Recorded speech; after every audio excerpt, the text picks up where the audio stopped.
Well, good evening, Little Masters, and welcome to episode 116 of the Prancing Pony Podcast, where tonight, well, we won't let ourselves be delayed by the rain. Well, Goldberry may be washing, but we prefer dry cleaning. Folks, we'll get on over to the common room in just a few moments, but first, I'm Sean Marchese, the real-life Lord of the Mark, and I'm here with the man of the West, who is not quite eldest, Alan Sisto. Ouch, Sean, man. I said you're not quite. Come on. Well, yeah. Well, before Alan reminds me I'm getting pretty close myself, it's time for another philology fair. Dancing, every single time. Love that music. Every once in a while, we get a chance to take a request in this segment, and that's exactly what we're going to do today. Today's philology fair was suggested by a listener, Peter F. in Sweden, who asked, "It seems to me that Tolkien had some special fondness for the name Tom, as in Tom Bombadil, of course, the Tom of Sam's poem about the troll, and Tom the Troll whom Bilbo encountered in The Hobbit. Perhaps there are even more Toms yet. Why do you think this is? Why did Tolkien use this name for so many different types of characters?" Peter says the name is Semitic in origin, which Tolkien of course knew, so why did he use it in a world that was supposed to have an English or Northern flavor to it? Or was the name Tom just common enough to convey an Englishness? You know, that's a fair question. I can actually think of two other Toms in The Lord of the Rings, related to each other. Tom Cotton, better known as Farmer Cotton, Rosie's father and Sam's future father-in-law, and his son, Tom Jr. Now, in both of those cases, though, the name Tom isn't short for Thomas, it's short for Tolman, an Old English name meaning tool man or tool person. No relation, I'm assuming, to Tim the Toolman Taylor. More power. Now, setting aside these other Toms, when it comes to Tom Bombadil, the origin of his name may actually have come from another source. Hammond and Scull tell us that two of Tolkien's children, Michael and Priscilla, quote, told members of the Tolkien Society in 1974 that Tom Bombadil was the name of a colorful Dutch doll owned by the Tolkien children, dressed exactly as Tom is described in The Lord of the Rings. Now, Carpenter comes to the same conclusion in his biography, with Tolkien's eldest son John saying that the doll belonged to Michael. Now, this isn't going to stop us from exploring the philology behind the use of the name Tom, though.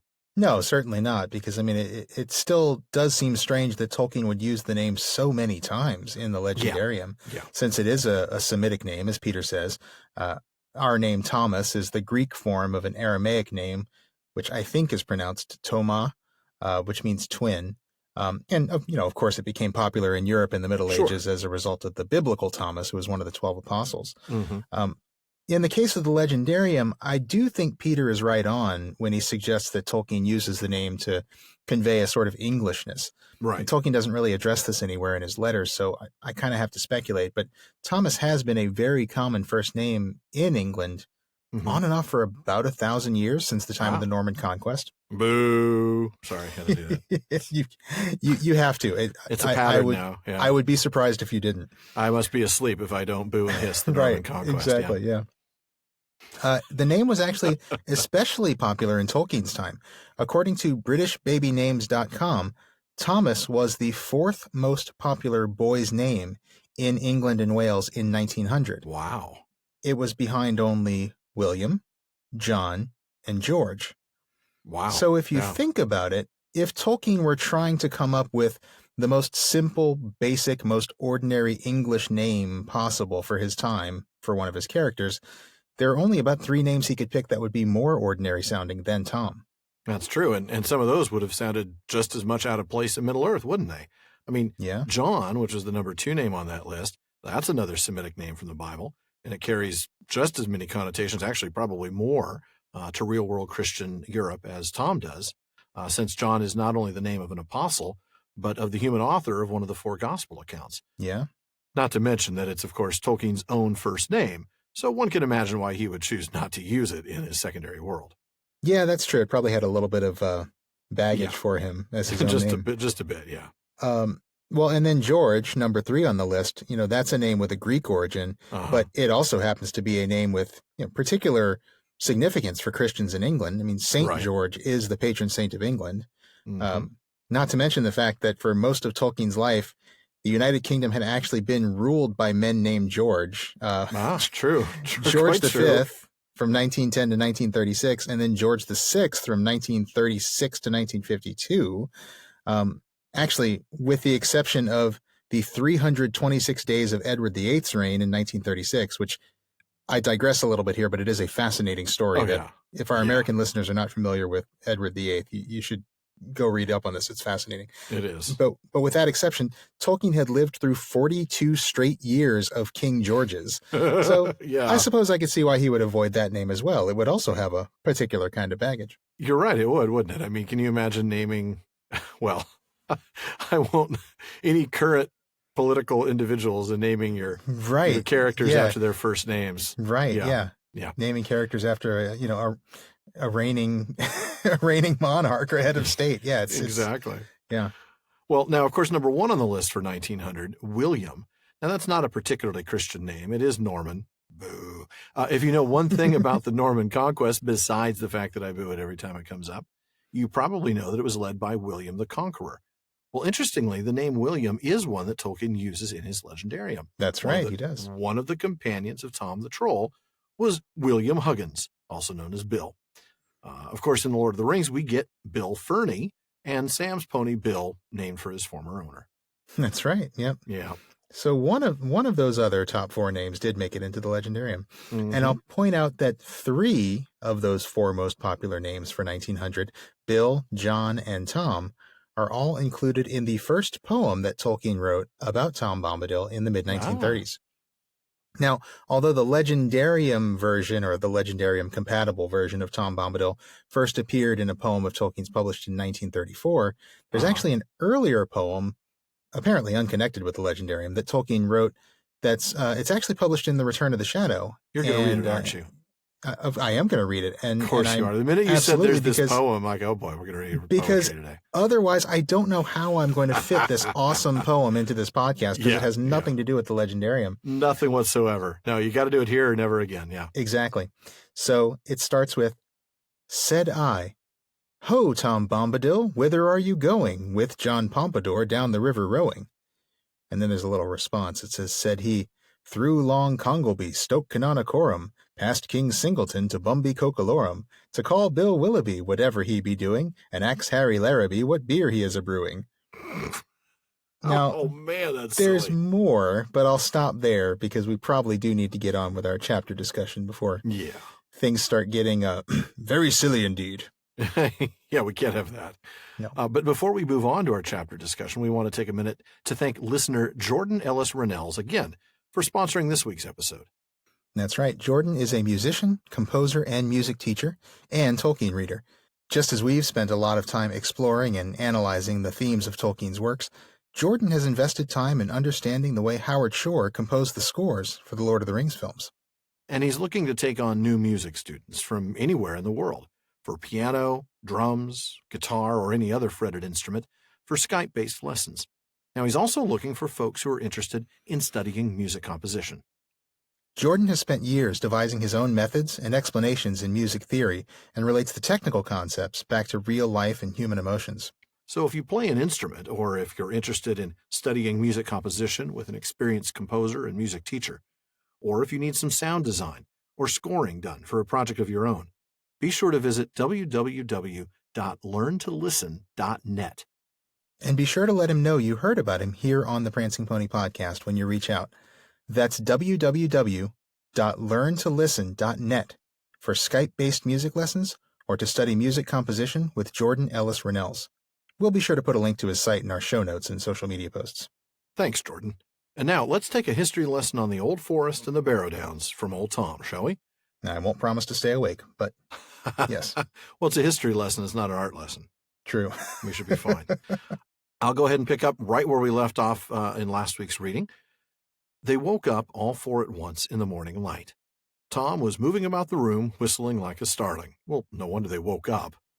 Well, yeah. I mean, he got this big guy. He's not a quiet fellow, that Tom. Oh, you're awake. Yeah. Anyway. Back to the text. It's like my kids. I know, seriously. Making tons of noise. Oh, you're awake. Yeah. Yeah, you guys are making so much noise. You turned on the blender. Of course I'm awake. All right, I digress, and we're going to get back to the text. When he heard them stir, he clapped his hands and cried, "Hey, come merry doll, dairy doll, my hearties!" He drew back the yellow curtains and the hobbits saw that these had covered the windows at either end of the room, one looking east and the other looking west. They leapt up refreshed. Frodo ran to the eastern window and found himself looking into a kitchen garden gray with dew. He had half expected to see turf right up to the walls, turf all pocked with hoof prints. Actually, his view was screened by a tall line of beans on poles. But above and far beyond them, the gray top of the hill loomed up against the sunrise. It was a pale morning. In the east, behind long clouds like lines of soiled wool stained red at the edges, lay glimmering deeps of yellow.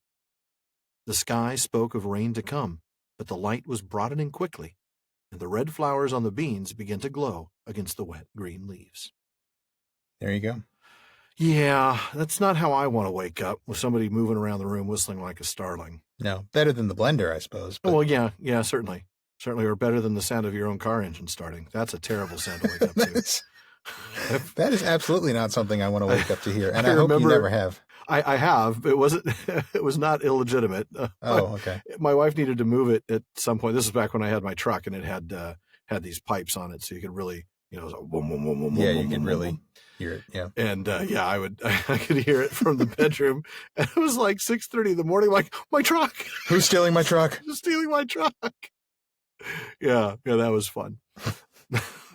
So right up there, truck, blender, and right beneath that, Tom stomping around whistling like a starling. Yeah. So he hears them stir, and now he's like, "Come, right, guys, let's go do this." Yeah. Come on, my hearties, merry doll, dairy doll. Yeah, a little early for singing, isn't it, Tom? Not for Tom. It's never too early for singing for Tom. Now, I thought there was something very interesting here with, maybe I should wait until you read this next section. How about that? I'm going to have you read the next paragraph. Then we'll talk. Okay. All right. Sounds good. Pippin looked out of the western window, down into a pool of mist. The forest was hidden under a fog. It was like looking down onto a sloping cloud roof from above. There was a fold or channel where the mist was broken into many plumes and billows, the valley of the Withywindle. The stream ran down the hill on the left and vanished into the white shadows. Near at hand was a flower garden, and a clipped hedge silver-netted, and beyond that gray-shaven grass pale with dewdrops. There was no willow tree to be seen. I like that. I mean, just like Frodo expected to see hoof prints, Pippin expected to see a willow tree. A willow tree, yeah, that's true. They're both a bit still kind of traumatized. Still traumatized, absolutely. Yeah. I mean, it was just the day before, so of course they're a little shocked. I don't know if I'm reading more here than needs to be read, but I think it's interesting that Frodo goes to the east window, which is looking forward on their journey, and Pippin goes to the west window, which really is looking backwards to where they came from. I don't know if there's significance there or not. I don't want to read too much into that, but I do think it's interesting that we get a different look out of each side. That's an interesting catch. I hadn't caught that, and there could be something to it. I mean, yeah. I think I wouldn't have noticed it had we not paid attention to that in The Hobbit, when Bilbo would look back to the west. Yeah. And you'd always get this feeling that he was looking back with this, missing home. Yeah. Yeah.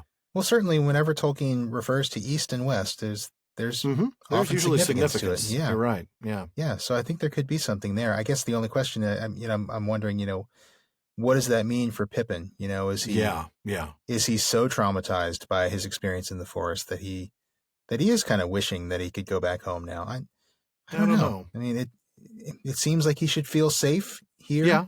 This is a safe place in the daylight in Tom's house. So I don't know, but it's definitely an interesting contrast. Yeah, and I don't think he'd want to go back that way. I mean, really, probably not. I want to go back home, but is there another route that I can take? Because I don't want to go by that tree. I'll go around the long way if I have to, not to go through the old forest again. Take the long way home. There you go, little super tramp. That's right. Are you surprised that Tom Bombadil and Goldberry farm beans? Yeah, I don't know why. A little bit. That's weird to me. Not weird. Maybe weird's a strong word, but it's not expected. Right. Expected. Yeah. I don't expect bean pulls. I don't know why. Yeah. I don't know why either. Maybe it's because I'm not really a big fan of green beans, and I wouldn't want them on the table with yellow cream and honeycomb. And no bacon. Yeah, and no bacon. Seriously, that's the only thing that makes green beans worth it is the bacon. But I had green beans for dinner tonight. Did you really? With bacon, right? No bacon. No. No. We're done. We're done, folks. I will be accepting applications. I am trying to be healthy in 2019. Yeah, I know. Me too. Me too. I'm not doing a very good job of it, but I am trying. No, I failed miserably when we went to Texas for Tex-Moot. Well, Texas will do that to you with all the barbecue. Yeah, that was a challenge. But so we get the flower garden on the other side, though, and that is something I do expect. The flower garden, the clipped hedge. I love the description, though. It really is vivid, isn't it? This really early morning with everything just dripping with the dew and the wetness in the morning, with the fog and the mist. This heavy mist that just hangs in the valley. Yeah. The humidity in the air. You can really feel that wetness as you walk outside in the cool morning. Yep. But it is beautiful. And then we're going to go ahead and pick up, or I'm going to go ahead and pick up right after where you left off. We're going to call this section Breakfast at Tom's, no relation to Breakfast at Tiffany's. Good morning, merry friends, cried Tom, opening the eastern window wide. A cool air flowed in. It had a rainy smell. Sun won't show her face much today, I'm thinking. I've been walking wide, leaping on the hilltops since the gray dawn began, nosing wind and weather, wet grass underfoot, wet sky above me. I waken Goldberry, singing under window, but not wakes hobbit folk in the early morning. In the night, little folk wake up in the darkness, and sleep after light has come. Ring-a-ding-dillo, wake now, my merry friends, forget the nightly noises. Ring-a-ding-dillo-dell, derry-dell, my hearties. If you come soon, you'll find breakfast on the table. If you come late, you'll get grass and rainwater. Oh, needless to say, not that Tom's threat sounded very serious, the hobbits came soon and left the table late, and only when it was beginning to look rather empty, which is exactly how I like to leave my breakfast table. Absolutely. Even though his threat did not sound very serious, they were not taking any chances. No. Grass and rainwater did not sound appetizing. No, they are not interested in chomping down on grass. That's not going to be satisfying. I thought it was interesting that he knew that they were awake in the darkness. It's not like they got up and, went downstairs for a glass of milk. I mean, they barely woke up. He's got security cameras in all the rooms. He's got security cameras. You're being watched. He was watching them. In a house. Ring-a-dong-dillo. That's right. The new horror film from Peter Jackson, Ring-a-dong-dillo. Ring-a-dong-dillo. Oh, man. You wanted me to include Tom Bombadil in a movie, huh, folks? There you go. Here he is. I got you, Tom Bombadil. Right here. Oh, goodness. That's a terrifying thought. I just thought it was interesting. They wake barely. Certainly Frodo barely woke. Merry and Pippin. One of them, I think it was Merry, actually took a step out of bed, because he thought he was in water. And then he steps on the flagstones like, oh, I remember where I'm at. And then he gets back in bed. So, but Tom knew that they woke up in the middle of the night. So, yeah. Interesting. Yeah, he knows what goes on in his, I don't even want to call it his realm because what we were talking I almost about said domain. I'm like, no, that's not it either. Yeah, it's but his region, I guess. His area of expertise. Yeah, there you go. His area of mastery. There you go. That's exactly what it is. He certainly doesn't own it. It's not his. Right. He has no, shall we say, legal authority over it. He just has a natural authority over it. Right. Yeah. Interesting. So they do end up eating breakfast, but interestingly, they're not joined. They're by themselves. Tom's running around the house, as the text says, clattering in the kitchen and just singing wherever he goes. And then you've got a nice little pickup here that I think tells us a little bit more about Goldberry. I hope so, because I'm looking for some answers. Something needs to. Yeah. Something needs to tell us. Water dripped down from the thatched eaves above. Before they had finished breakfast, the clouds had joined into an unbroken roof, and a straight gray rain came softly and steadily down. Behind its deep curtain, the forest was completely veiled. As they looked out of the window, there came, falling gently as if it was flowing down the rain out of the sky, the clear voice of Goldberry singing up above them. They could hear few words, but it seemed plain to them that the song was a rain song, as sweet as showers on dry hills, that told the tale of a river from the spring in the highlands to the sea far below. Beautiful. Mm-hmm. Singing a rain song. Yes, not singing the rain song by Led Zeppelin. Oh. Well, why don't you do that for Although us? It would be kind of cool if she's just up there on the roof, upon us all a little rain must fall. I like that. I like that better than what I thought, because when I read about the straight gray rain, all I thought is, well, at least it's not a purple rain. There's that too. There are lots of rain songs out there. Mm-hmm. Yeah, absolutely. Yeah. We'll avoid singing the rest of them. Okay. We'll wisely avoid singing the rest of them. Now that I've done my awful Robert Plant impression for the world. It's pretty hard to do a Robert Plant impression. It is very hard to do. Yeah. He might be one of the hardest vocalists to really duplicate. Yeah. Frodo, we're not going to read this, but Frodo's very pleased with the rain delay. He's been a little bit nervous about Glad in leaving. his heart and blessed the kindly weather. Yeah. Yeah. Not too often that, pouring rain, you're like, oh, bless this kindly weather. Yeah, right. But yeah, he's certainly happy about it. Yeah, because he doesn't want to leave. No. The thought of going had been heavy upon him. And that kind of breaks my heart, because we've seen Frodo just have this heaviness in his heart so many times now. When he arrived at Crick Hollow, when he left Bag End, here when he arrived at Tom Bombadil's house, because here he knows he's going to have to leave someday. This place is so comfortable and so homey and so homey, so wonderful that he doesn't want to have to leave it, and safe. He knows he's going to have to. Yeah. So you're right. Yeah. It's not something he's looking forward to. Yeah. But it does tell us a little bit about Goldberry, doesn't it? I don't know. Do we want to talk about this now, or do we want to wait a little bit when we talk about the part that we're not going to read here about Goldberry's washing day? I think, talk about that first, huh? Yeah, let's talk about that first, because Tom does a neat trick here. Oh, yes, he does. You're right.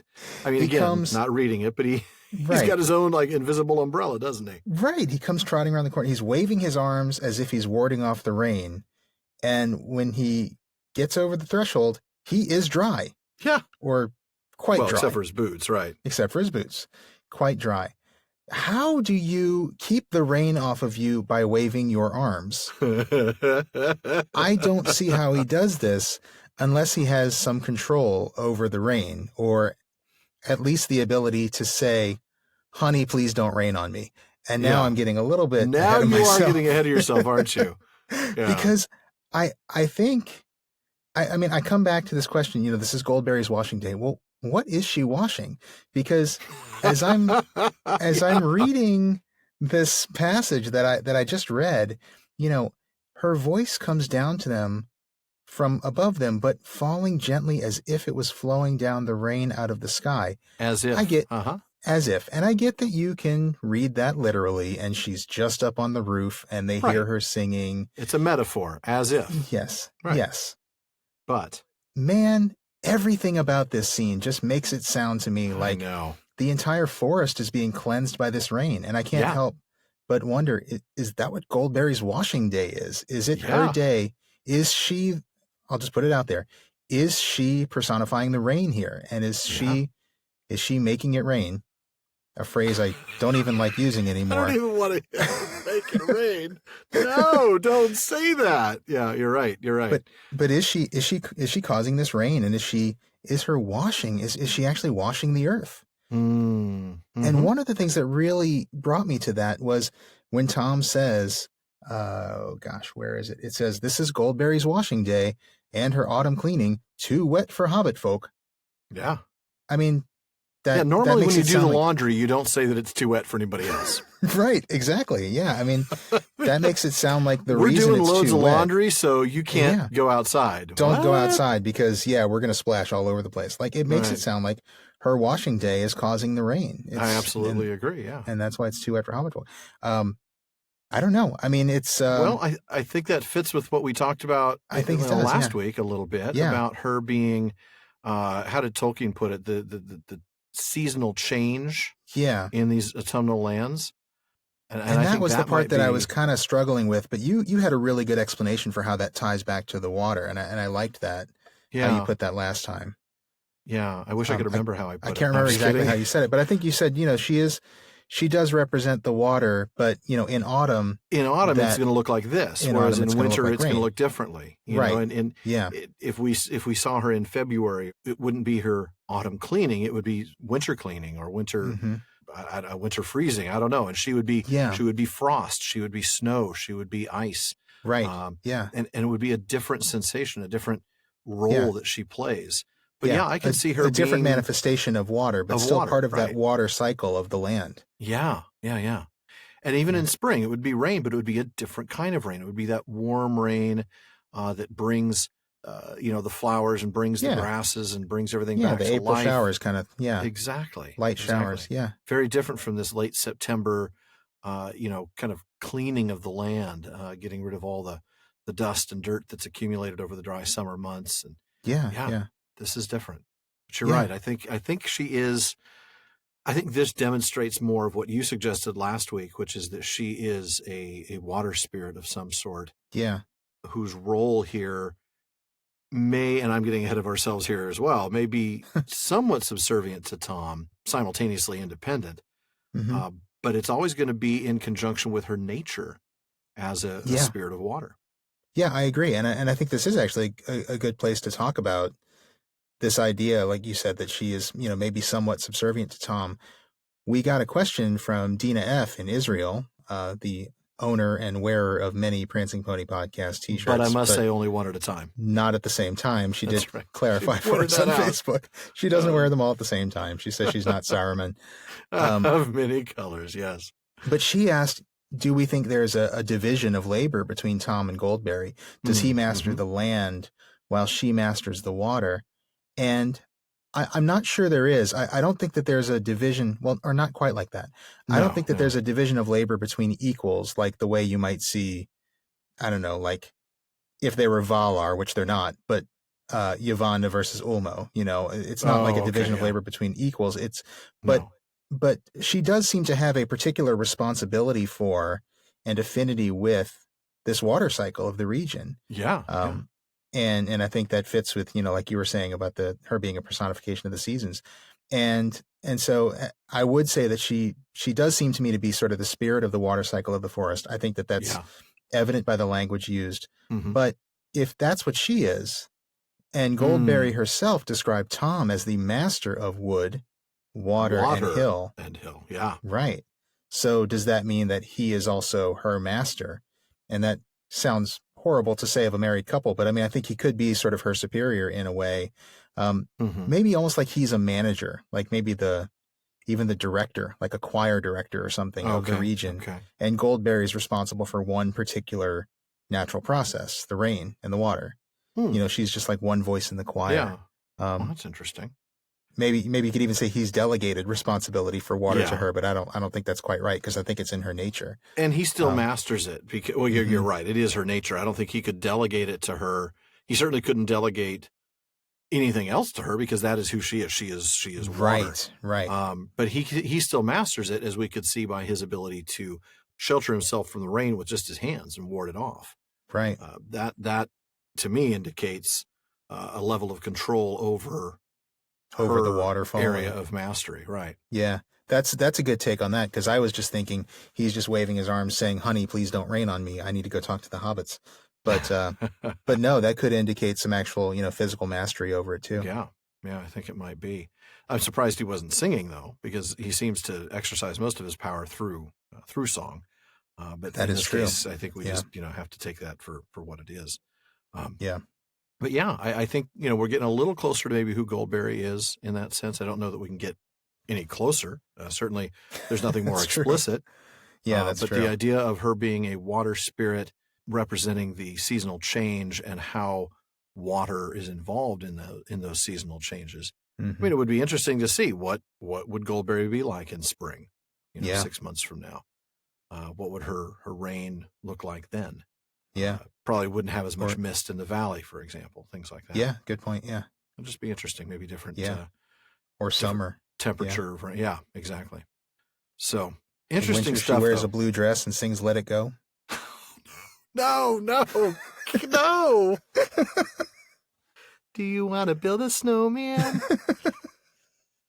I just couldn't stop thinking about, no. Oh, goodness. Snow Queen. No. Sorry. Yeah. I have kids, folks. Yeah, I know. I'm sorry. And we're going to get in so much trouble for the dad jokes, but it's just, it's just the way it is. So yeah, I think we do have a little bit clearer picture and understanding of Goldberry. I'm not sure how much closer that brings us to understanding Tom, but we're getting there. We've got a few more episodes to figure Tom out. We do. Yeah, we don't have much longer to figure out Goldberry though. So now we're going to get to Tom telling some stories. But before we do, I kind of want to talk about how he tells the stories. The text tells us that he's telling them half as if speaking to himself, and that often his voice turns to song and he gets up and dances, which I don't know about you, but that is not how I tell stories.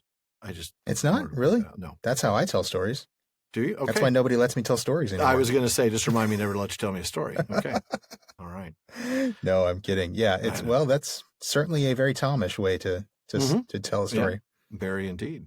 This half as if speaking to himself. I have this is a little bit of a digression here, but again, I'm not really sure where to bring this up. But I was recently discussing with one of our listeners, Jeff LaSala, who folks have heard us talk about before, and hopefully read his stuff over at Tor.com. He of Silmarillion Primer fame. Yes, and which is now wrapped up, but he's still writing stuff over at Tor.com on Tolkien, so go check it out. But Jeff and I were talking about the fact that Tom has this tendency to slip into the third person in referring to himself sometimes. Yeah. And he does it, actually, we didn't read this, but he did it just a moment ago in this section when he said, Tom will start the talking.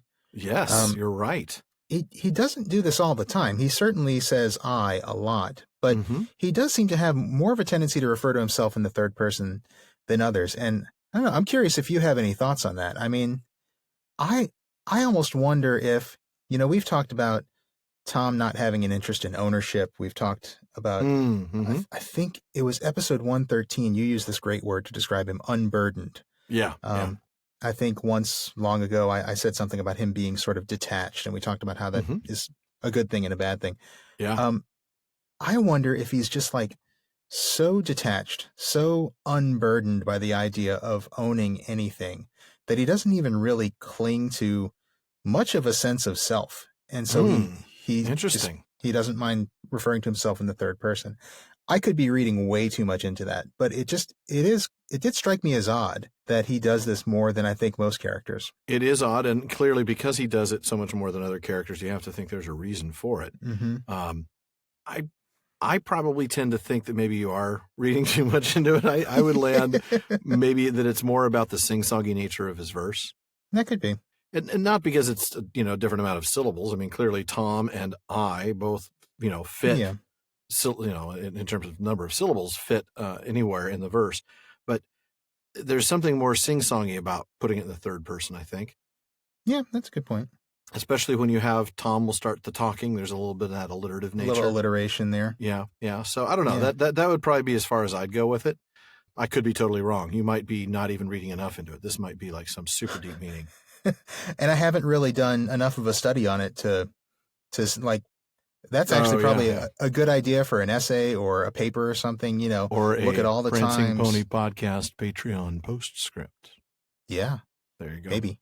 We'll think about that. Maybe the 116 postscript will have a little on that. Maybe. We're not promising anything. No, and I don't know how much I want to go back there and may count not be the number anything of times Tom refers to himself in the third person. But somebody might want to do that. Somebody might. There you go. Well, before we get any further down that particular road, I'm going to go ahead and pick up the first story that he gives, which is about the Old Forest and Old Man Willow. All right.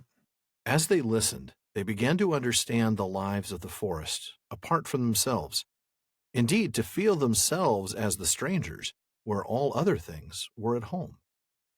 Moving constantly in and out of his talk was Old Man Willow, and Frodo learned now enough to content him, indeed more than enough, for it was not comfortable lore. Tom's words laid bare the hearts of trees and their thoughts, which were often dark and strange, and filled with a hatred of things that go free upon the earth, gnawing, biting, breaking, hacking, burning, destroyers and usurpers.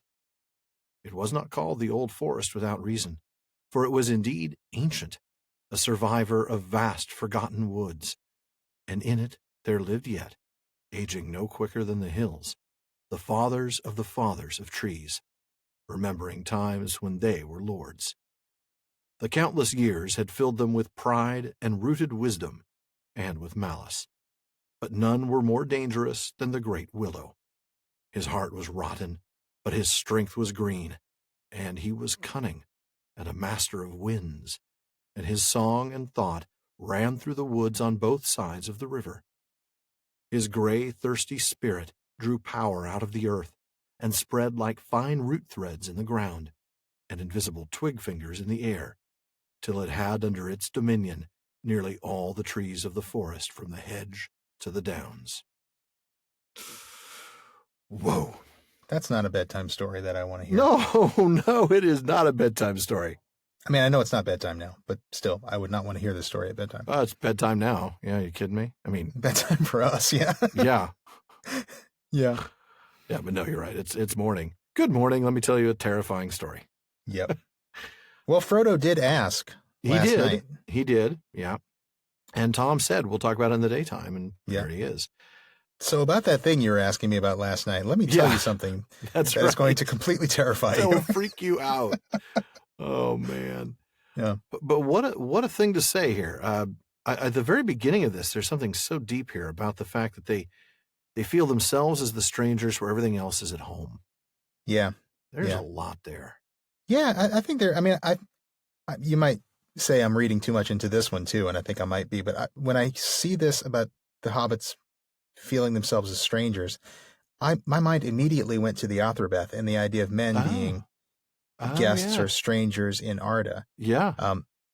Again, probably reading way too much into that one. In fact, I think I'm more likely reading too much into this one as opposed to the other one about Tom. But probably. I mean, I don't know that you're reading into it. It depends on where you go next. But certainly there's that parallel. Yeah. Yeah. Well, I mean, I wonder if, I mean, obviously, yes, the literal level, the hobbits are just strangers in the forest, and that's sort of the simplest interpretation. But I wonder, we've been talking about Tom and the music and his possible links to the music. And I guess I'm just wondering, are the hobbits getting some insight here that they can't even really pick up on yet?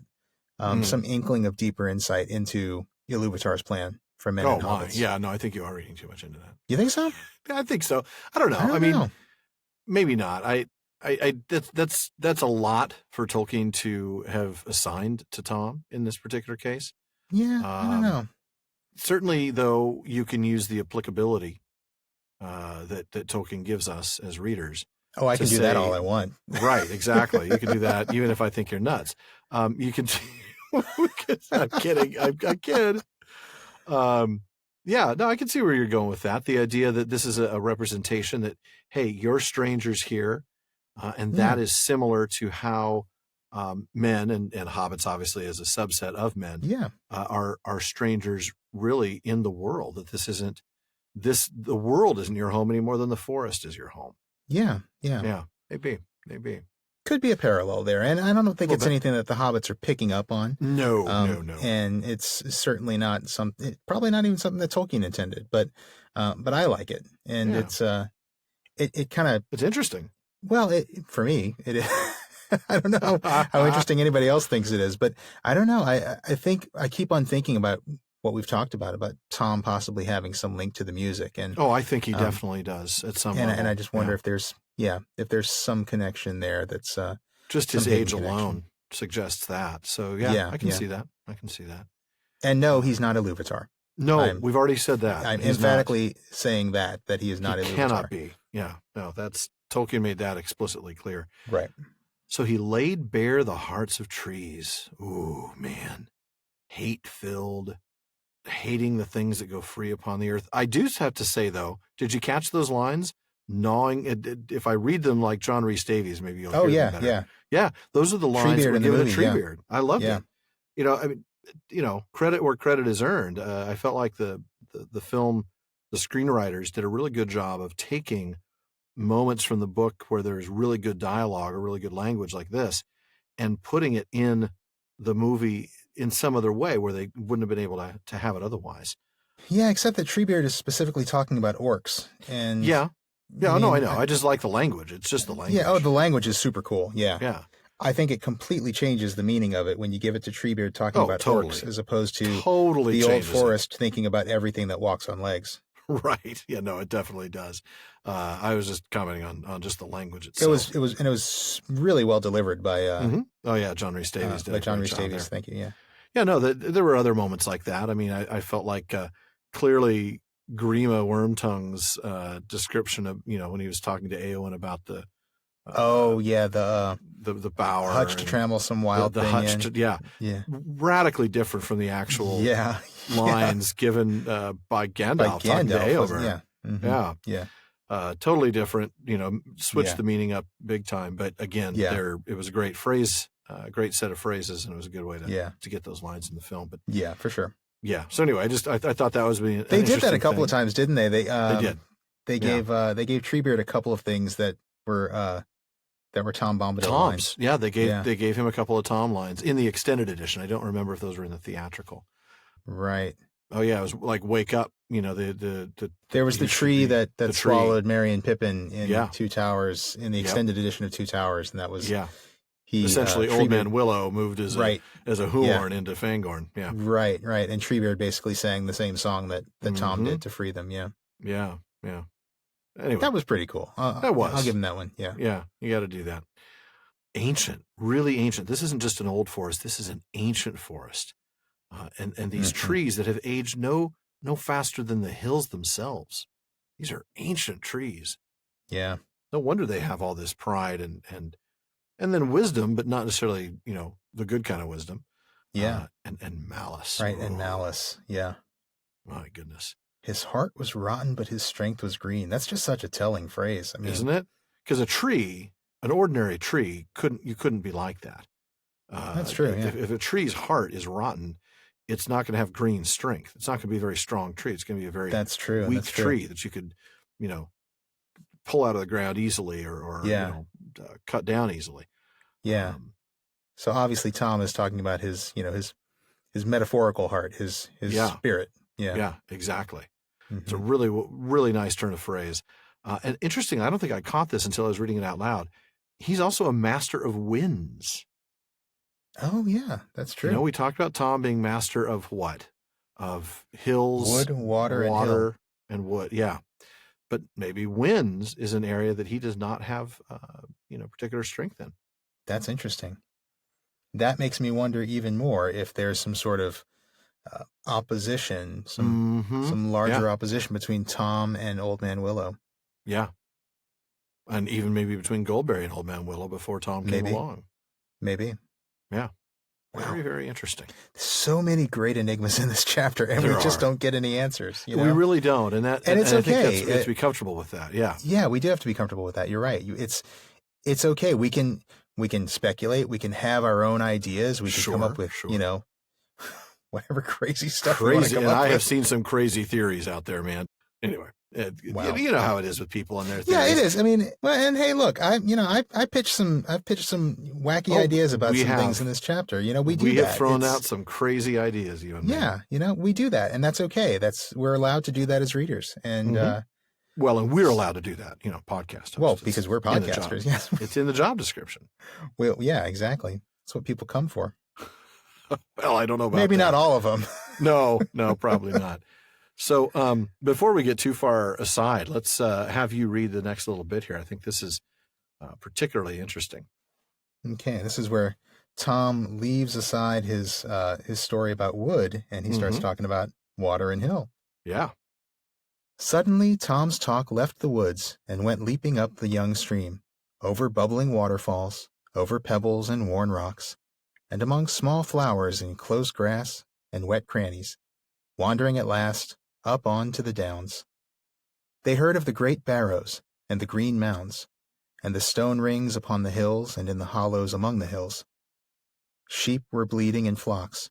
Green walls and white walls rose. There were fortresses on the heights. Kings of little kingdoms fought together, and the young sun shone like fire on the red metal of their new and greedy swords. There was victory and defeat, and towers fell. Fortresses were burned, and flames went up into the sky. Gold was piled on the biers of dead kings and queens, and mounds covered them. And the stone doors were shut, and the grass grew over all. Sheep walked for a while biting the grass, but soon the hills were empty again. A shadow came out of dark places far away, and the bones were stirred in the mounds. Barrow wights walked in the hollow places with a clink of rings on cold fingers and gold chains in the wind. Stone rings grinned out of the ground like broken teeth in the moonlight. My goodness. That's a spooky thought. That is a super creepy passage, and Yeah, it is. I like it. It's creepy, but I like it. Yeah, well, yeah, that is kind of your forte there. That's I your do. I do. wheelhouse. I love Tolkien's scary stuff. He's so good at this kind of creeping dread of That some of these dread. moments like Yeah, this. exactly. Yeah. Exactly. It's that dread. He creates that sense of anticipation in a way that really is hard to describe, and certainly very clearly hard, very, very, very clearly hard to imitate. Very few authors can do it in that same way. Yeah, that's true. I thought it was interesting, some of this passage here about the fortresses and the kings of little kingdoms.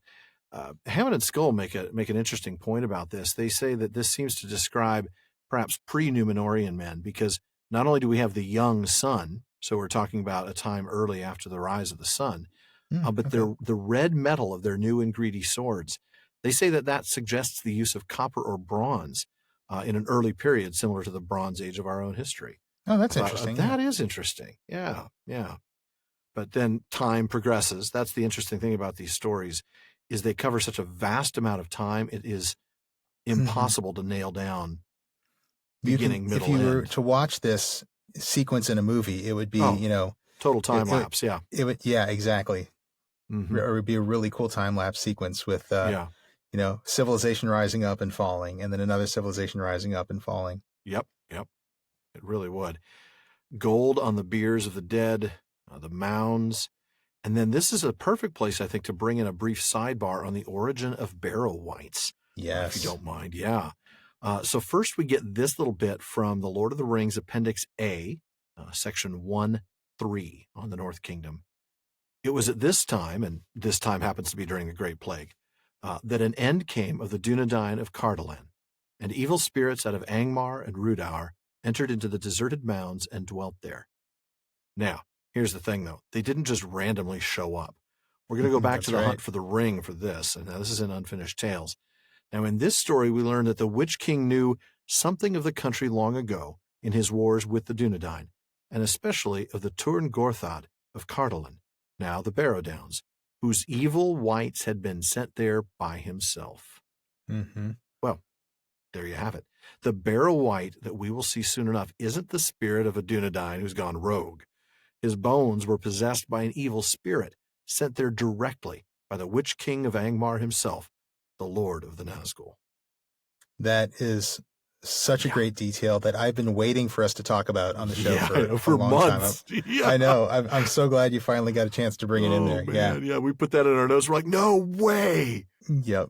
Just plugging those pieces together and realizing, the Barrow Wights. I think we talked about, the various forms of quote unquote undead, whether it's the Nazgul, the dead men of Dunharrow, or, any of these other sort of spirits of men. Here we go. These are our evil wights sent by the Witch King himself. Yeah. And this is not some, like a ghost with unfinished business or something. It is an evil spirit sent by the Witch King of Angmar. Yep. Absolutely. Just creepy stuff. And I can't wait to get to. I really can't wait to get to that chapter soon. I love that chapter so much. I do. It is a great chapter, though. Now I'm like turning around and looking behind me, making sure nothing's creeping up behind me, particularly any disembodied arms, Yeah. The Hobbits certainly didn't particularly enjoy this story. They shuddered. No, they shuddered. Yeah. We talked about the fact that they've, the Barrow Wights have a reputation. Yeah. And it says that here, even in the Shire, the rumor had been heard of the Barrow Wights. Not a tale that any Hobbit liked to listen to. And it just reminded them of the fact that, where they are, they're right there bordering the very Barrow Downs themselves. Yep. That danger is right there. It's so close to home, so very, close very to where present. they are now. And in fact, they kind of lose track of the story, don't they? They kind of get a little distracted. And by the time they come back, Tom's on to something else. He's talking about really ancient times, isn't he? I mean, we're not going to read that, but look at the text here. We're going to talk about, obviously, before the end of the Second Age, seas flowed straight to the western shore, so that's before the fall of Numenor. When the earth was still flat. Yeah, that's right. But we're going back even farther than that, though, right? Now he's singing out into ancient starlight when only the elf sires were awake. That is now we're talking first age before the sun and moon, chapter 3 of the Silmarillion. Yeah. This is a long time ago. And we're going to get more of that here in a little bit, so I don't want to go too far on that. He'll give some explanation on that here in a moment, so we'll explore that then. But wow, what a moment. Yeah, it really is. So I'm going to go ahead and pick up shortly after that, and Frodo's going to ask the question that he asked of Goldberry about Tom to Tom himself. "Who are you, master?" he asked. What?" said Tom, sitting up, and his eyes glinting in the gloom. "Don't you know my name yet? That's the only answer. Tell me, who are you, alone, yourself and nameless? But you are young, and I am old. Eldest, that's what I am. Mark my words, my friends. Tom was here before the river and the trees. Tom remembers the first raindrop and the first acorn. He made paths before the big people and saw the little people arriving. He was here before the kings and the graves and the Barrow-wights. When the elves passed westward, Tom was here already before the seas were bent. He knew the dark under the stars when it was fearless, before the Dark Lord came from outside." It was a little less sing-songy. It was hard for me to kind of force that rhythm. You're absolutely right. Yeah, I was noticing that as you were reading it. He does kind of slip out. Yeah, and I think it's just the content here. This is some really heavy stuff. This is some really serious stuff. Yeah, he's getting. I mean, talking about just how old he is and how long he has been here. Eldest. Yeah. And I don't want to say too much about that now, but I will, if I may, compare it with Gandalf's observation in The Two Towers, the White Rider chapter. Yeah, Gandalf says that Treebeard is the oldest living thing that still walks beneath the sun upon this Middle Earth. We talked about this in one of our Questions After Nightfall episodes, episode 98, and I would recommend folks go back and listen to that because we went back and forth on it for a good while, and I thought we had a good discussion on it, and we will come back to this in a few episodes. But I mean, I think that the short version of that is, I mean, if Gandalf is right and Treebeard is the oldest living thing, and Tom Bombadil is older than that, then Tom Bombadil may not be a living thing. And I can see why that conclusion's drawn. I tend to think of it, and I don't know if I remember I came to this conclusion in episode 98 or not, but I tend to think Treebeard, the tree that became Treebeard, was alive before Tom. Then Tom came in, and he's still the eldest because the elves didn't wake the Ents up until after that. Does that make sense? In other words, Treebeard as a sentient being came into existence after Tom was in Arda. But as a tree, he existed before. So that way he is still the oldest living thing, but he's not the oldest sentient being. Interesting. My life as a tree. I mean, yeah, I can see where you get there. It's a technical thing, really. I'm not quite there, but I can see how you get there. That's really parsing it. That's for sure. Yeah. I mean, you're drawing a line. I mean, you're trying to reconcile the two, and I really am. That's good. You got to try and do that. But I don't know. I mean, I certainly, that is just pure speculation. There's no way of. Well, so is mine. But I mean, that Tom's not living. I mean, because it gets into a question of like, what is living? Right. If he's a spirit, or would you say living, that Ainur don't live because they can't die and they weren't born? They came into existence through song. I don't know. I don't know.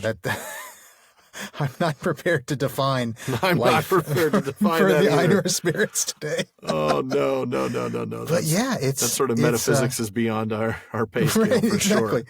But it is fascinating, man, and I'm looking forward to talking about this more in a few episodes. Yeah, absolutely.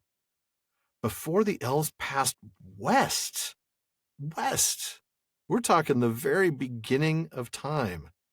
That is amazing. Before where was it now? Before the Dark Lord came from outside. Yeah. Oh boy, and we're going to get to that, aren't we? What do you talk about there? What's your thoughts? I mean, I think that's a reference to the first Dark Lord. I think that's Morgoth. Oh, yeah. It's definitely on Sauron. Yeah, and I think all I can think of is, when the dark was fearless. That sounds to me like that brief time in chapter 3 of the Silmarillion. Well, It's a brief time in the book. It was probably thousands of years, but that's the way the Silmarillion's written. Yeah, you're right. Right.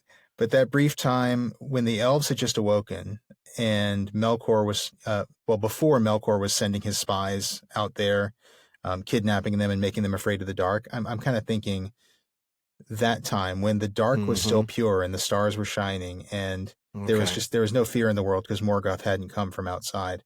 Because Morgoth hadn't come back from outside. Because remember, he came into Arda along with the other Valar. Yes, right. Yeah, at least in the Silmarillion. I know that's true. And Hammond and Scull had a little different take on that, didn't they? Absolutely.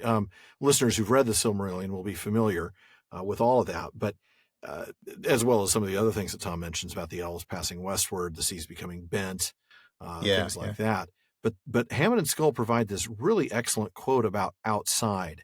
And it comes from The Return of the Shadow, which is volume 6 of the History of Middle-earth. Christopher Tolkien writes, and he says, "It must be said that it seems unlikely that Bombadil would refer to Valinor across the Great Sea as outside, especially since this was long ages before the seas were bent, when Numenor was drowned.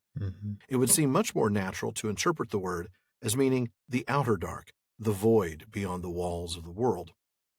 But in the mythology as it was when my father began The Lord of the Rings, Melkor entered the world with the other Valar, and never left it until his final defeat.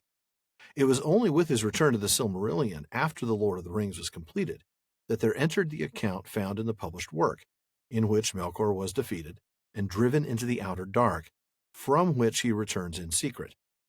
It seems then that either Bombadil must in fact refer to Morgoth's return from Valinor to Middle-earth, in company with Ungoliant and bearing the Silmarils, or else that my father had already at this date developed a new conception of the earliest history of Melkor." So there you have it. Yeah. Yeah.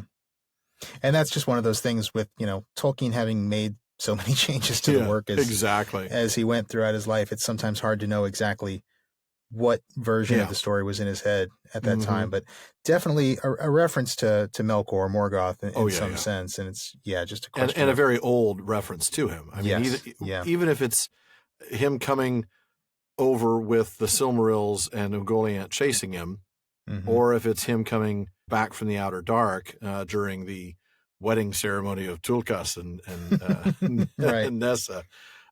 Either way, we're talking about a very, very, very long time ago. Very long time ago. Yeah, definitely. Absolutely. So Goldberry shows up and the rain is done and she says we should celebrate. But you noticed something about that, didn't you? Well, I just noticed that Goldberry only arrives after the rain is done. It's like Clark Kent and Superman. They're never seen in the same place at the same time. Yep. I'm just saying. You're just saying. I'm sure that's all you're doing is just saying. That is all I'm doing. Goldberry, rain. Yeah. I hear you. I'm not going to say I'm absolutely 100% certain I'm right, but that's just what that's just what I see here. Yeah. I don't know that we can very often ever say that. Yeah. It's pretty rare. So I'm going to have you read a really cool passage. This is this supper, the grace of Goldberry. I love this. Just pay attention to this text, folks. It's really good stuff. Sean? Oh, yeah. This is a very fun one. "And let us have food and drink," cried Tom. "Long tales are thirsty, and long listening's hungry work, morning, noon, and evening." With that, he jumped out of his chair, and with a bound took a candle from the chimney shelf, and lit it in the flame that Goldberry held. Then he danced about the table. Suddenly he hopped through the door and disappeared. Quickly he returned, bearing a large and laden tray. Then Tom and Goldberry set the table, and the hobbits sat half in wonder and half in laughter. So fair was the grace of Goldberry, and so merry and odd the caperings of Tom. Yet in some fashion they seemed to weave a single dance, neither hindering the other, in and out of the room, and round about the table. And with great speed food and vessels and lights were set in order. The boards blazed with candles, white and yellow. Tom bowed to his guests. "Supper is ready," said Goldberry. And now the hobbits saw that she was clothed all in silver, with a white girdle, and her shoes were like fish's mail. But Tom was all in clean blue, blue as rain-washed forget-me-nots, and he had green stockings. Man, this guy's color choices. Not going to go there, but yeah. So now we're seeing more of this this water theme, aren't we? More water imagery with the fish's mail, Even the silver you can kind of see is kind of, watery Yeah, representation. watery color, silver with a white girdle. Raindrops, right? Yeah, exactly. Yeah, and Tom even more so with all the blue. Yeah, but blue is rain-washed forget-me-not, so it's back to vegetation now with Tom. Yeah, more he nature may be imagery. rain-washed, but the main image is flowers and grass. Yeah, blue and green stockings. Absolutely. So we're not going to read this next little paragraph, but there's the bit about the fact that the hobbits feel like they might have missed one meal, they might have missed a whole bunch, but it sure feels like it had been a while since we've eaten. That's probably because they didn't have any meat. So they get down to business and they start eating. And once again, they start singing out. Their hearts and spirits are high again. So I'm going to go ahead and read right after that. All right. After they had eaten, Goldberry sang many songs for them, songs that began merrily in the hills and fell softly down into silence. And in the silences, they saw in their minds pools and waters wider than any they had known. And looking into them, they saw the sky below them and the stars like jewels in the depths. Then once more she wished them each good night and left them by the fireside. But Tom now seemed wide awake and plied them with questions. He appeared already to know much about them and all their families, and indeed to know much of all the history and doings of the Shire, down from days hardly remembered among the hobbits themselves. It no longer surprised them, but he made no secret that he owed his recent knowledge largely to Farmer Maggot, whom he seemed to regard as a person of more importance than they had imagined. There's earth under his old feet and clay on his fingers, wisdom in his bones, and both his eyes are open, said Tom. It was also clear that Tom had dealings with the elves, and it seemed that, in some fashion, news had reached him from Gildor concerning the flight of Frodo. Very good passage here. I've a wife to murder and Gilda to frame for it. Sorry, I just can't. Every time Gildor comes up, you think of Humperdinck. Humperdinck. Yeah, I do. Yeah, man, what an interesting passage that one is. The fact that, once again, we're reminded how important Farmer Maggot is, and just how much knowledge Tom has. Yeah. The fact that he knows all about the history of the Shire. Yeah. Makes you wonder, where does he go into the Shire? Can't imagine him leaving the old forest. Does Maggot he just come get all this news from Maggot? Does he come to the edge of the hedge and just talk to him over the, like Wilson in Tool Time, hanging over the top of the... Well, he does go to the Shire. We see that in one of the poems. Yeah. In one of the poems. It's not really part of this tale, but yeah, you're right. No, but it's a Hobbit poem about Tom, so... Yeah. I count it. I agree. Let's talk more about Maggot, though, because there's a lot here, isn't there? Before we get to Maggot, actually, I want to spend a moment on this incredible first paragraph that you read. I'll let you do that.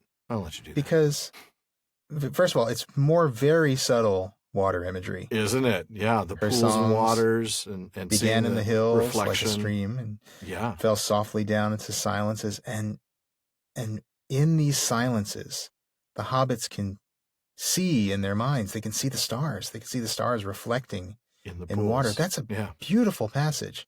It really is. I don't know if there's any real meaning to it, but it is just incredible to read. And I just wanted to say that. I don't have anything intelligent to say. I think it's a good thing to say. I just think it's a lovely passage, and I wanted to spend a little time talking about just how amazing of an image that is.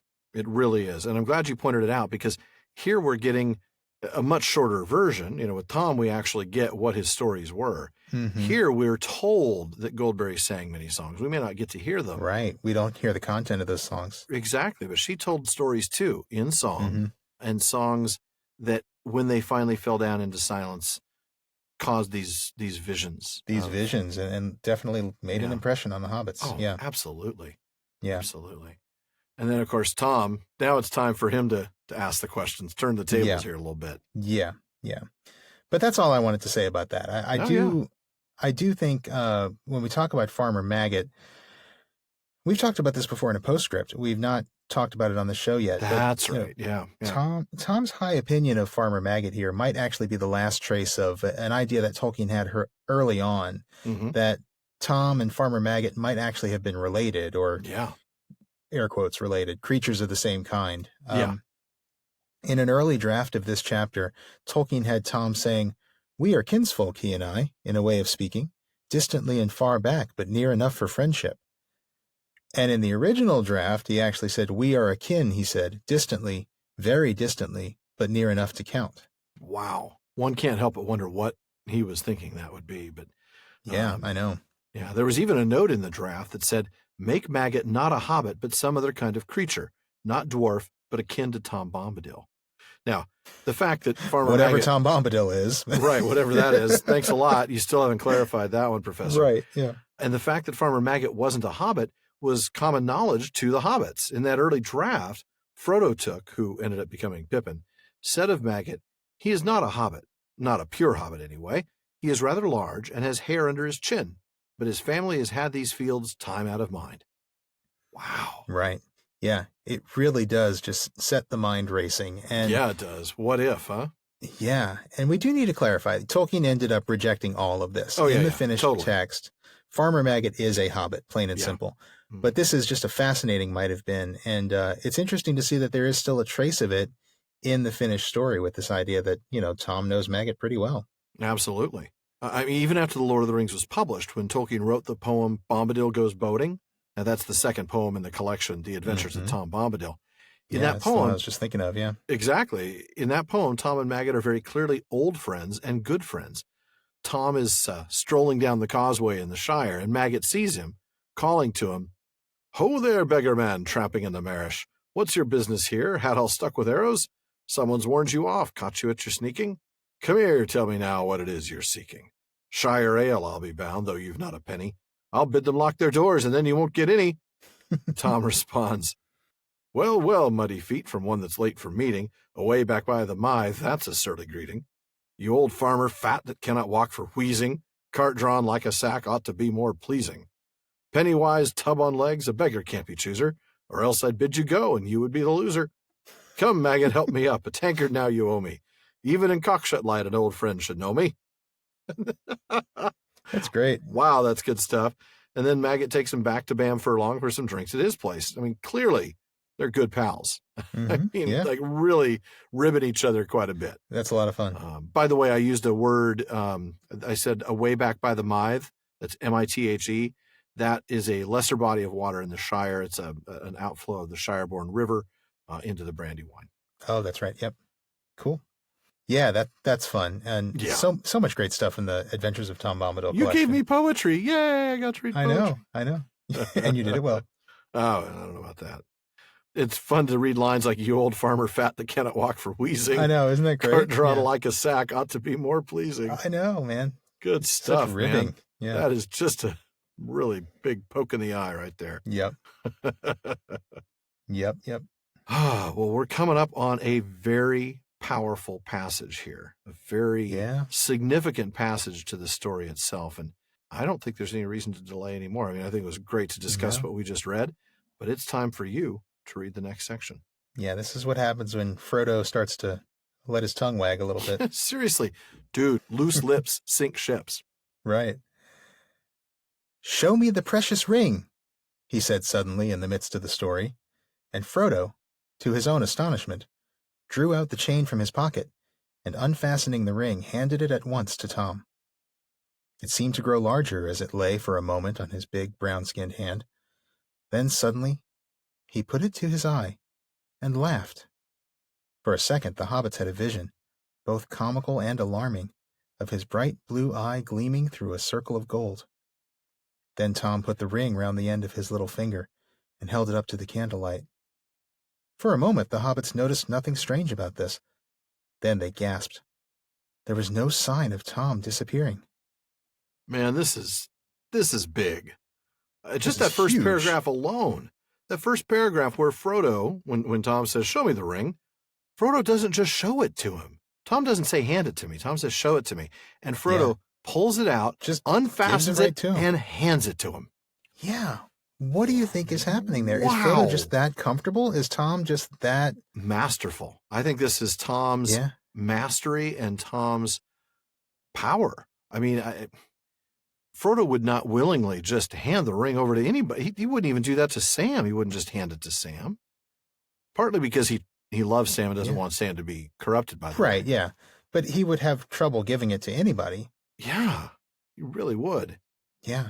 But Tom is Tom and has some sort of, it's almost as though he neutralizes the power of the ring. That's interesting. In that sense. In this sense. Yes. The call of the ring, I guess. Yeah. I like that theory. Yeah. Because I'm like, well, Tom's not like controlling him. He's not forcing him. He's not mastering Frodo in any sense that forces him to do it. But I think I like what you just said. I like that idea that Tom so doesn't care that he actually is able to neutralize the pull of the ring, this sort of possessive pull of the ring, at least for now.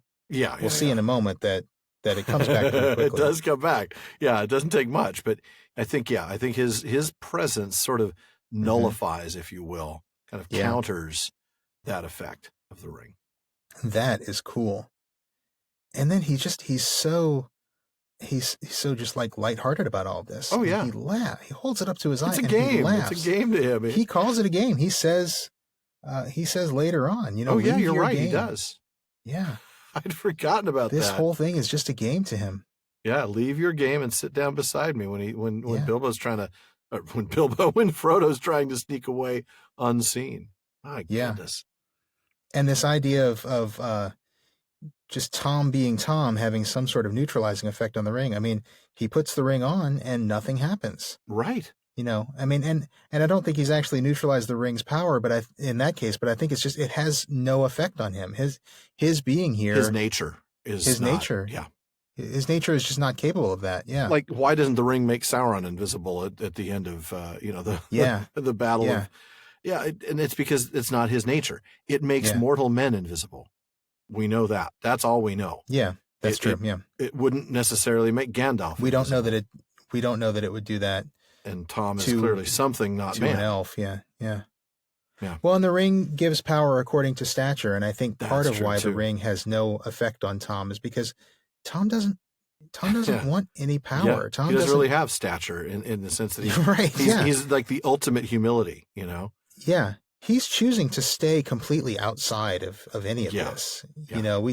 We talked about that again. I think it's back in episode 98 when some people asked some questions about Tom Bombadil, and you brought up that quote from one of the letters.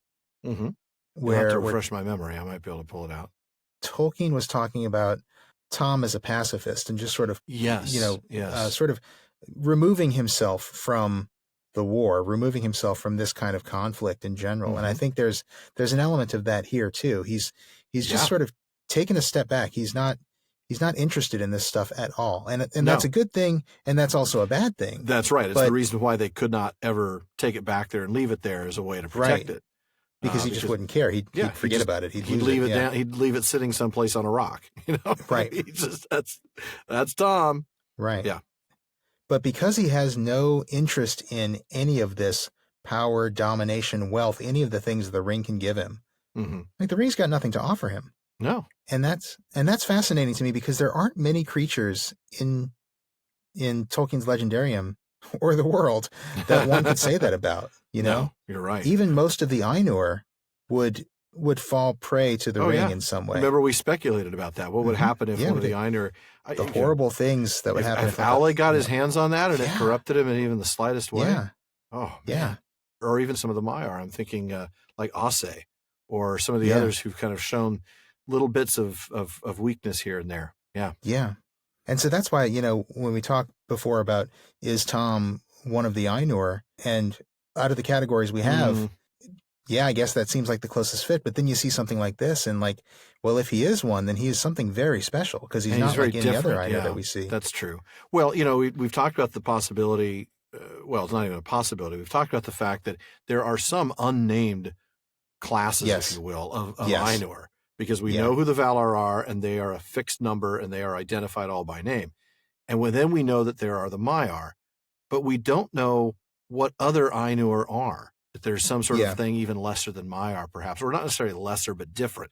Just like Maiar are different from Valar, not necessarily lesser. And that may be where Tom fits. That may be where, like we talked about, Ungoliant, because of her power, seemed to be some sort of an Ainu who'd been corrupted. Certainly the text made that suggestion pretty strongly. But what is she? Was she a Maya spirit? Or was she just some other class of Ainu? We don't know, and I think it's the We same don't thing know. here with Tom. Or is there some other... Or something else entirely different. Something else entirely that we're not told about. The only thing is all the Ainur existed because they came out of Iluvatar's thought. So that's where I have to come down on him being an Ainur of an Ainu of some kind, even if he's not a Maya. Because if he didn't come from the thought of Iluvatar, then he had to come later as a child of Iluvatar, like the elves or like the men, because nothing else has independent existence, right? I mean, only Iluvatar is self-existent. I don't know. We're not told of anything else specifically, but that doesn't mean that Iluvatar could not have. None of the known universe existed. I mean, right? I mean, didn't we came to the conclusion that? Yeah, no, I know what you're saying. I do see what you're saying. I'm just saying that that's true. We're not. You're right. There's a possibility that there are other things that Iluvatar sent into the world that we don't even have a classification for. That's true. And that could include things like lesser Ents and lesser eagles and things like that. We've talked about maybe Ents and eagles. Some of the great ones might be Maiar, but are all of them? Thorondor, perhaps, but not all of them. I don't know. I mean, we don't have any answers. Or some other form of an Ainu, some other being that is created as an eternal being by Iluvatar. I shouldn't say eternal, but no, I know what you mean. Perpetually existing. They didn't immortal. They had a beginning, but they don't have an end. Yeah. I don't know. It's interesting. I don't know. It sure is a challenge to think through. It is. It is, and that's why when Tolkien said, there need to be some enigmas, and Tom is one on purpose. Tom is one on purpose. On purpose. I mean, Tolkien intentionally made him an enigma, and we want to respect that. So we're done. Good night. We will never talk about Tom Bombadil That's right. again. Let us never speak. He whose name shall not be mentioned. No. Oh, goodness. So we're not going to read this next bit, but there's a moment here when Tom is telling an absurd story about badgers and their queer ways. And you've got something on that, don't you? Because that ties us in to the adventures of Tom Bombadil. Oh, yeah. There's another... Going back to the poem, The Adventures of Tom Bombadil, the first in that collection, which we read from last time, there's a little episode in that when it's raining and Tom ducks into a hole in a hill to get away from the rain, and then this happens. Out came Badgerbrock with his snowy forehead and his dark blinking eyes. In the hill he quarried with his wife and many sons. By the coat they caught him, pulled him inside their earth, down their tunnels brought him. Inside their secret house, there they sat a-mumbling. Ho, Tom Bombadil, where have you come tumbling, bursting in the front door? Badger folk have caught you. You'll never find it out the way that we have brought you. Now, old Badgerbrock, do you hear me talking? You show me out at once, I must be a-walking. Show me to your back door under briar roses. Then clean grimy paws, wipe your earthy noses. Go back to sleep again on your straw pillow, like fair Goldberry and old man Willow. Ooh. Then all the badger folk said, we beg your pardon. They showed Tom out again to their thorny garden, went back and hid themselves, a-shivering and a-shaking, blocked up all their doors, earth together raking. Well, there you go. Tom says something, and they're like, oh, man, we're so sorry. Oh, sorry. Yeah. Oh, well, then I guess if you need to be out walking, well, all right, fine. Very well, then. We'll show you out. Really? Well, he compared us to Goldberry and Old Man Willow. Okay, well, he means business. I think, it's like, oh, we heard what you did to Goldberry and Old Man Willow, so, let's get you going here. Don't marry us or force us to spit out a hobbit, please. There you go. When Tom Bombadil talks, Tom's musical Heimlich maneuver. Yep, but that's more that using music as music and as magic and as as power. Not fighting, but he's kind of defeating his enemies with music. Yeah. Yeah. This isn't exactly Finrod versus Sauron, but the concept holds. Kind of lacks that epicness, doesn't it? That is one of the greatest things you've ever said. Oh, man. I love that. Nope. Finrod versus Sauron, it ain't. And Tom versus Badgerbrock. It's old Yellow Boots versus a badger. Yellow Boots versus Earthy Nose. Right. Oh, yeah, man. Great. Well, so, we talked about how the ring didn't have power over Tom. Tom was able to put it on and he didn't go invisible. He certainly has no desire to keep it. He gives it back to Frodo. We're not going to read that part, but we all know the moment. Frodo looks at it like, well, I hope this wasn't a magic trick. You know, a little sleight of hand there. It certainly feels like my old ring. I'm going to go ahead and put my ring on. Very possessive language there, by the way. Very possessive. It was his own ring, all right. Yes, you know. It was his own. Yeah, it's like, man, you're not kidding. Very, very possessive language. Yeah. And so he... Even getting annoyed with Tom and eyeing the ring suspiciously. It's like the ring is really at work on Frodo already. Oh, yeah, it really is. He absolutely is kind of under the influence of the ring again. And understandably so. I think the ring at this point, we talked about it having at least some minimal level of sentience, is probably aware of Tom, or at least of the fact that there's somebody that it has no power over right here.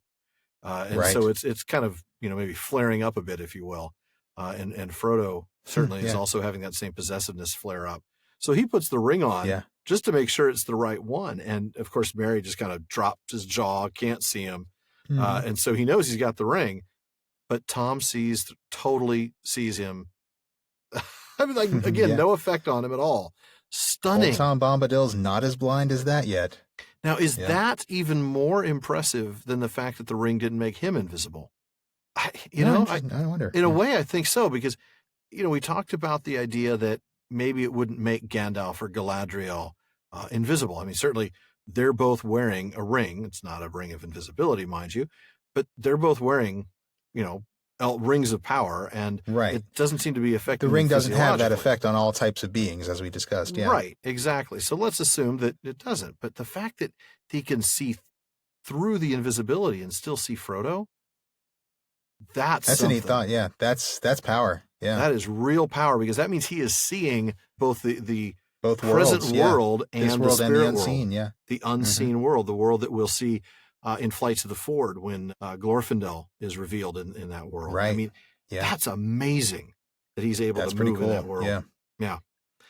But it explains a little bit of what we'll see in the Barrow Downs, because that ability then to not only see but perhaps communicate to and simultaneously exist in that spirit world is what may give him the authority that he has over the Barrow-wight. I don't know. Right, yeah. Just kind of chewing things through as we go, but we'll talk more about that next time. It's going to be, I'm so looking forward to that chapter. Oh, that's going to be so much fun. Yeah. But for now, we're going to go ahead and read, we're going to read almost to the end of the chapter here. I'm going to pick up after Frodo takes the ring off and trying to look all like, oh, wasn't I funny? So Tom now told them that he reckoned the sun would shine tomorrow, and it would be a glad morning, and setting out would be hopeful. But they would do well to start early, for weather in that country was a thing that even Tom could not be sure of for long, and it would change sometimes quicker than he could change his jacket. I am no weather master, said he, nor is aught that goes on two legs. By his advice, they decided to make nearly due north from his house, over the western and lower slopes of the downs. They might hope in that way to strike the east road in a day's journey, and avoid the barrows. He told them not to be afraid, but to mind their own business. Keep to the green grass, don't you go a-meddling with old stone or cold wights, or prying in their houses, unless you be strong folk with hearts that never falter. He said this more than once, and he advised them to pass barrows by on the west side, if they chanced to stray near one. Then he taught them a rhyme to sing, if they should by ill luck fall into any danger or difficulty the next day. Foreshadowing. It's just what I'm going to say right there. if you should by any chance. Hey, I'm not saying you will. On the off chance, we buy insurance, we hope we never have to use it. So that's right. Yeah.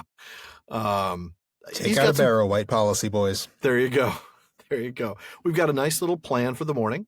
You want to start out early. The weather might not hold. And here's where we see his limitations, right? He does not control the weather. He is not a weather master. No, master of hill, wood, water, and hill. Yeah, right. Because that's what Goldberry is. That's why we talk about her being subordinate to some extent, right?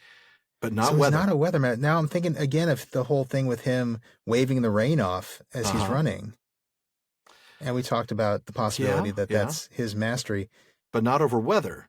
There's more to weather than just rain. Right. Rain is water. Right. Weather is something greater. Yeah.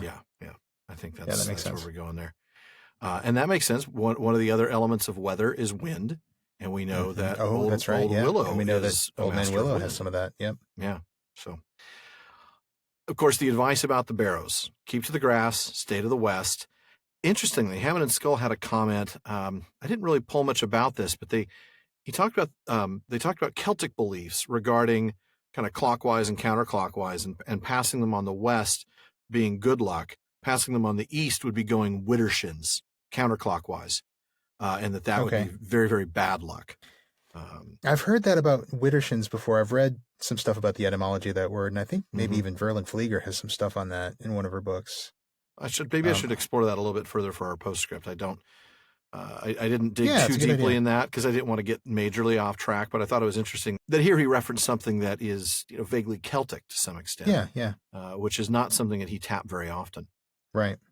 But then he teaches them the rhyme, and then it's time to wrap up, get a good night's sleep before the journey the next day. And that's the end of the chapter, isn't it? That is the end of the chapter. I wasn't going to sing the song. That's why.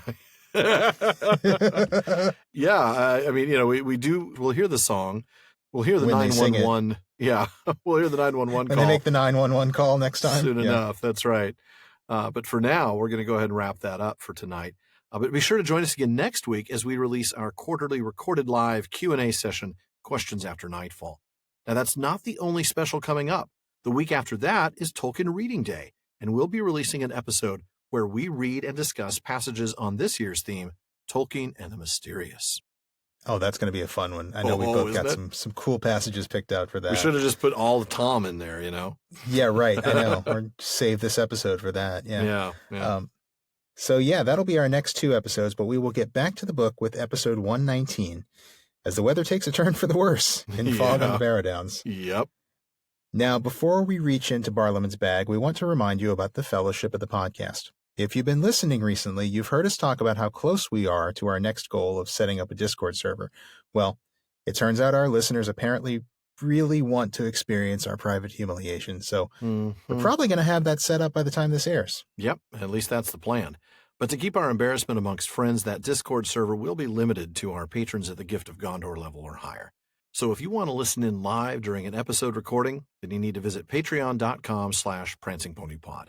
Now, you'll get all sorts of other goodies, access to exclusive content, not to mention some PPP swag.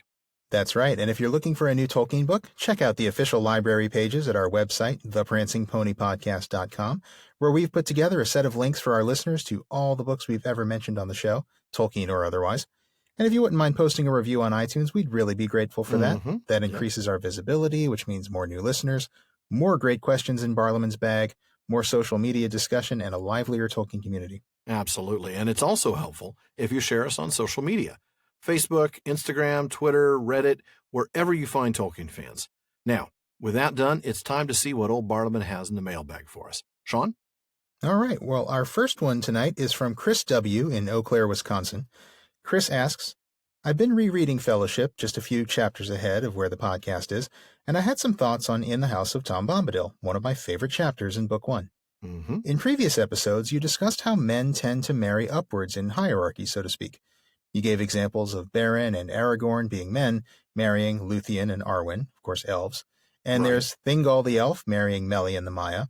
What implications, if any, do you think this has for Tom Bombadil's relationship to Goldberry? So in other words, I think what Chris's question is ultimately is, did Tom Bombadil marry up?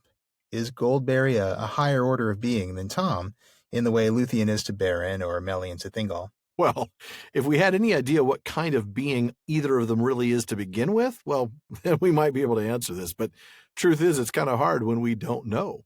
It is incredibly hard, Chris, but we'll do what we can. I will shoot from the hip here and say, I don't think he married up. For one thing, I mean, it's not so much a hard and fast rule that men marry up in the Legendarium. It's just something that happens commonly, and we have observed it. So, we can't make a claim that just because all those guys married up, that means Tom married up too. I think Chris knows that, but I just want to kind of clarify that for our listeners. That's something we observed. It's not something that is it's not a consistent rule, right? No, it's more like what you'd call a guideline. It's more of a guideline. But if we make some observations based on what we think we might know about them, or what we might think we can speculate about them and their roles, as we've discussed in this episode, if Goldberry is some kind of embodiment of the water or the water cycle of the forest, and Tom is the master of wood, water, and hill, like we've been saying, then that does suggest, as we've said a couple of times now, that does kind of suggest that he's her superior. He's some kind of greater being than she is. Huh. Even if we go back to Tolkien's comment about Goldberry representing, the seasonal changes, and we've talked about that a little bit. Even if there's something broader about her seasonal nature, I still don't see anything in her and Tom's relationship that would make me say that she's superior to him the way we see with other couples. Like, for example, with Melian and Thingol, she's so much wiser and more powerful than he is. Luthien is so much more powerful than Beren. Mm-hmm. And I don't see that. Her hair is more powerful than Beren. Right. Right, exactly. Yeah. And I don't see that that difference between Tom and Goldberry. I know that's not a perfect answer. We talked last episode about Tom and Goldberry's first date. And, that first date, it does kind of look like she's sort of lying in wait for Tom, kind of bringing him, ensnaring him, kind of dragging him into the water.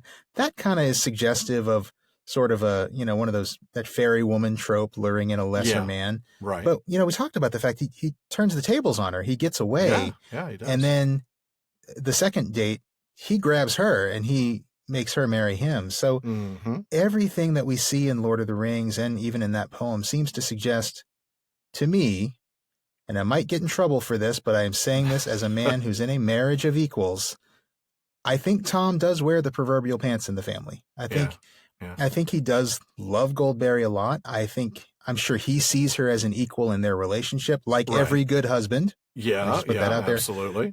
But I don't see anything to suggest that he sees her as a superior. She seems to stay at home. He goes out ranging. He comes home. He asks her if supper's ready. I just, I don't know. I just see either they're equals or he's wearing the proverbial pants, the way I see it. Yeah, I can hear that. I mean, just the fact that Tom might wear the pants in the family doesn't prove that he's of a superior kind to Goldberry, to kind of flip that on its head. We talk about Goldberry maybe not superior to him. Well, vice versa. We have seen superior women marry lesser men, but still be deferential to their husband's authority as Lord. For example, Melian the Maya, we talked about her earlier. She is of a greater kind than Thingol the elf, but she still defers to his authority as king of Doriath. Now, honestly, she doesn't put Thingol in his place nearly enough. She just, seriously. No kidding. She just acts as a counselor to him, one that he never listens to. Nobody else listens to her for that matter, but that is true. We listen to folks. At least we listen to our listeners, which brings us to our next question. How was that? See what I did there? A listener very nicely done. Expert segue. Another expert segue. There is an expert one. Though now that it's been mentioned, it's no longer an expert segue. But I know. A listener named Kim sent us another question analyzing Goldberry and her relationship with Tom.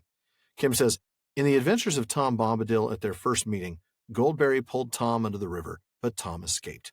When he returned to the river, he pulled Goldberry out of the water and she came to live with him. Now, there are plenty of stories about men taking fairy wives, and the fairy women live with them happily, so long as a certain condition or set of conditions is met. If the conditions are not met, then the fairy woman returns to her original home. It always seems that Tom is hurrying to return to Goldberry, particularly with flowers or some other gift. Goldberry is waiting, he says when he meets the hobbit, and he says it again when he parts ways with them. This makes me think that Goldberry is a water fairy of some kind, and while she's happy with Tom, it seems like she would leave him if, say, he didn't return in an allotted amount of time or failed to bring her a gift of some kind. That was awesome. I have to say, the idea of Goldberry walking out on Tom in a huff because he forgot to bring her flowers, that's pretty funny, really. Yeah, I hope she tells him to get a job on her way out the door. Master of wood, water, and hill, my foot. That's right. Go get a job. Get a job. Wow, that's an interesting question. I mean, I agree that Goldberry is, obviously, we've said this enough. I agree that Goldberry is some kind of water fairy. Yeah, naiad or something. Hopefully that's obvious from the discussion we've had for the last 2 episodes. Right. But I think Tom is some sort of fairy creature too. And when I say fairy, I don't mean elf. I just mean he's some sort of supernatural creature. Yeah, other creature, right. And as I was just saying, I don't think he's a lesser creature than Goldberry. So no. I don't think that this sort of mortal man takes a fairy wife trope, I don't know that really applies here as far as I see it. That's fair. Yeah. call me naive. I think Tom just loves his wife and likes bringing her gifts. I mean, I think I think he likes the way she looks with flowers in her girdle. I think he likes to make her smile. So he brings her water lilies. Man, it could score some points with her, It's kind of absolutely. nice after her annual bath. Wants to, get a little closer. Right, but he exactly. certainly doesn't want a bunch of clumsy hobbits crushing the lilies. We know that. No, Don't crush of course my not. lilies. Don't crush my lilies. Look, folks, I give my wife flowers sometimes. Probably not as often as I should. Dude, don't say that publicly. It's going to make me look bad. I said not as often as I should. Okay. I'm putting myself on the line there too. All right. And when I do it for lots of reasons. Sure. Sometimes it's a special occasion. Sometimes I just want her to know I'm thinking about her. I mean, I just like making her happy. But Well, yeah, I will tell you, not once in 18 years of marriage, 25 years together, not once has my motivation for bringing my wife flowers been, she's going to leave me if I don't. Same thing with coming home. When I said I was going to come home, I got to go home because I said I was going to be home at 9 p.m. If I don't, she's going to leave me if I'm home at 9:05. Oh my goodness, that's terrible. If things were that bad, I'd be concerned. Yeah, you should be. I just think Tom's a good husband. I don't need to look any deeper than that personally. Yeah. I think he loves his wife. I think he thinks she's the most beautiful creature in the world. He loves making her happy, gives her gifts for no reason every chance he gets, like every good husband. Yeah, that's right. Single guys, pay attention. That's right. Oh, man. Well, that does wrap it up for another episode of the Prancing Pony Podcast with that marital advice right there. I can see PSA from the PSA from the PPP. There you go. Well, be sure to join us again next week when several of our listeners join us live for this year's first Questions After Nightfall. Those are always fun episodes, and sometimes we start just spitballing ideas that come up later in the chapter discussion, so you really don't want to miss those, folks. Please do tune into that. And thanks again for listening. Thank you for making our common room on Facebook such a fun place to spend time. We want all of you to be a part of the conversation, and it does not stop when the episode ends. See the comments, questions, corrections, and more on Facebook at The Prancing Pony Podcast, on Twitter at Prancing Pony Pod, and on Instagram at Prancing Pony Pod. And a very special thank you to our patrons at the Kierdan's contribution tier. DeMay in Alaska, James in Virginia, Tamsin in Minnesota, Emily in Texas, and Chad in Texas. Thanks to all of you. Make sure you don't miss any episodes of the Prancing Pony Podcast. Subscribe to the show through iTunes, Spotify, or your favorite podcast app. And one last thing as always, don't forget to send your thoughts, comments, and most of all, the rhyme we need to sing to summon you if we fall into danger, to Barlaman at theprancingponypodcast.com, and, well, we'll try to get him into our next show. Well, however long we've had, it is still far too short a time to spend amongst such excellent and admirable listeners. But until next time, farewell, friends.